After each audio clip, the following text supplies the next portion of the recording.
আসসালামু আলাইকুম রহমতুল্লাহ বারাকাতু গাইস। দেখেন আমাদের বাফা পিঠার আয়োজন চলতেছে। বাফা পিঠা তৈরি করতেছে।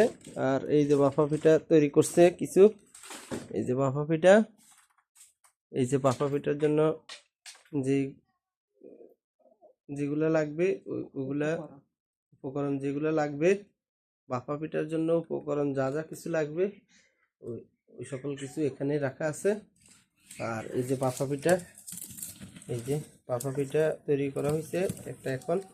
আর এই যে কিছু এখানে তৈরি করে রাখছে আমার ভাই বোনদেরকে দিবে। ছোট ভাই খেয়ে গেছে, ছোট ভাই স্ত্রী সহকারে খেয়ে গেছে। আর এই যে বোনদের জন্য তৈরি করে নিতেছে। আর আমরাও খাইছি কিছু কিছু।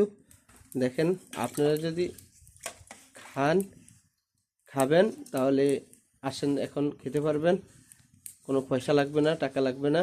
এই মুহূর্তে আসলে একটু দেরি হলে কিন্তু টাকা দিয়ে খাইতে হবে। ওকে, আসসালামু আলাইকুম।